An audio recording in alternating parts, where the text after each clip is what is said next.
final paper, which is about India and its interest in developing nations. My thesis is that India is more concerned with providing non-collateral aid to many developing nations instead of aligning with Western financial institutions in order to rival the ever-growing influence of China.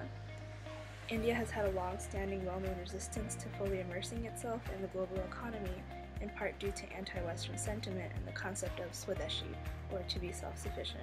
So I'm going to go into the history and background, India and the global economy, India and China, regional organizations, developing nations, and ASEAN. A little bit about India. It was a colony of England for almost 500 years and was known as the jewel in the crown of the British Empire because it was so fertile, and so England demanded that crops that they needed or they wanted to trade were grown, which came to hurt India very much when England left, as it caused a very large famine. And after that, the Indian government took a very strong non-alignment stance, in which they had a very heavy socialist, anti-Western sentiment. Their development model was based on the domestic market, was consumption-driven, and focused on the tech and service industries. But this eventually failed, and India needed a bailout in 1991 from the IMF. They made some tax reforms, and they were open to economic liberalization. They were open to international trade, investment, and inflation controlling measures. India began to flourish under these new conditions, but they still remain extremely wary of privatization and Western businesses. India is also a member of BRICS, and they do their best to provide an alternative to Western-dominated institutions like the World Trade Organization and the IMF. In those cases, they have actually provided alternatives to countries in Africa, and they have a conditionality-free aid, which is not exactly conditionality-free. They still have a bit of collateral. They open a line of credit, and they generally demand that contracts with these countries are set up with Indian companies and businesses. China is their largest rival in that sense, where they do either the same thing or similar things, leading to India and China's rivalry. India and China have a very shaky relationship. Just up until the middle of July, China had indicated that they be a third-party negotiator in the Kashmir issue, where Pakistan and India are fighting a war, which India very strongly rejected. In the words of a spokesman for the Ministry of Indian Foreign Affairs, our stand is absolutely clear. You are aware that the heart of the matter is cross-border terrorism emanating from a particular country that threatens peace and stability in the country, region, and the world. While they didn't say whether they meant Pakistan or China in this case, either one is a bit of a rival for India. Not long after that, actually, China and India had a military standoff in the Doklam area, which is in Bhutan, which is an ally to both countries, India and China. And despite these issues with Pakistan, India advocates for a united South Asian bloc. They want a bloc to be strong enough to stand up to China.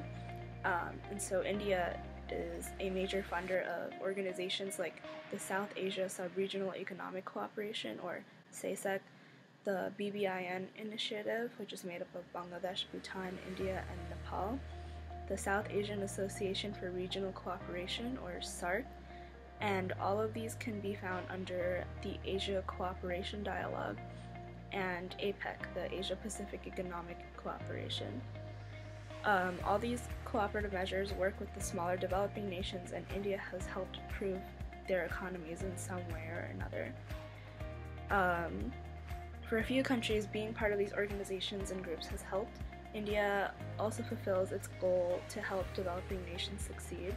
SARC, for one, is an observer in the United Nations, just like the European Union, and SASEC is a subset of SARC, which focuses on the trade of energy, environment, and investments.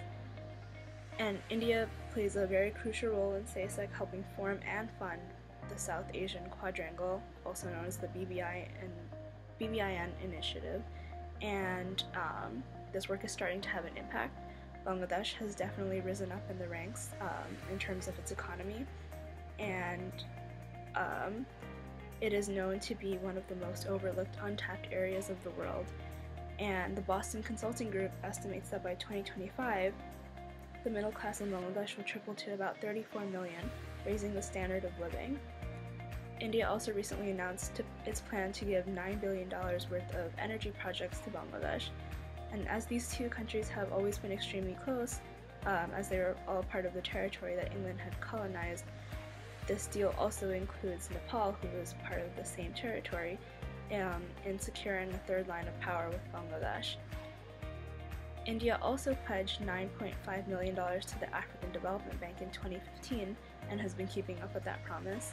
The African Development Bank prioritizes assistance in infrastructure and railway development, information and communications technology, science, and non-conventional energy and knowledge sharing of India's development experience. While Bangladesh and India have always been close, Nepal and Bhutan are different.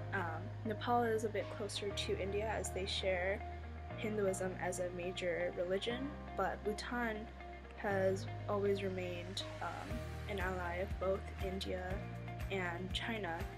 But in more recent years, we've seen that Bhutan has actually been leaning towards opening up diplomatic discussions with China because they realize that siding with China may be more profitable to them, as China can offer more services and tourism to Bhutan than India.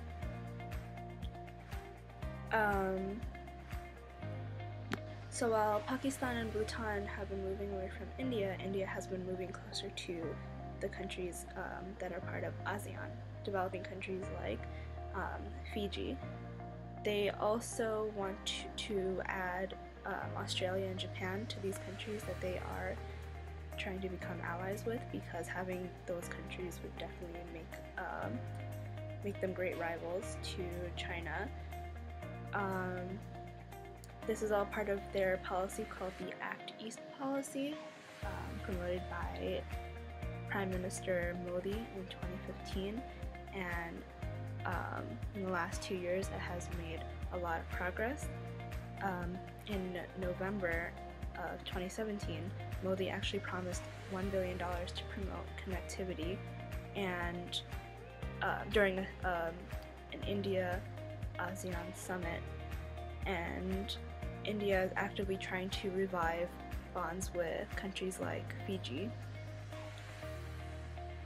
India has gotten very involved with the self-defense operations in a lot of these countries, like the Philippines and Vietnam, by training their air force. India has also been very heavily involved in Myanmar's naval training. And while none of these efforts have to do with helping these developing countries with their economies, one can definitely guess that India helping these smaller countries with their armies, self-defense, and navies would definitely be an asset to them if they ever came at odds with China. So having these ASEAN countries as allies against the ever-growing China is certainly benefiting these developing countries. India has its block of countries in South Asia like Bangladesh and Nepal, which are rising due to India's help and influence and becoming stronger countries, as well as India moving towards ASEAN and becoming allies with many of the developing non-aligned countries there as well. And on top of that, they have been helping African countries which would secure products for India. So one can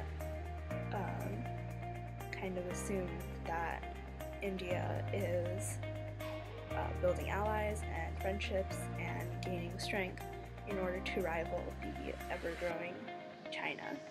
That is my presentation, and thank you for listening.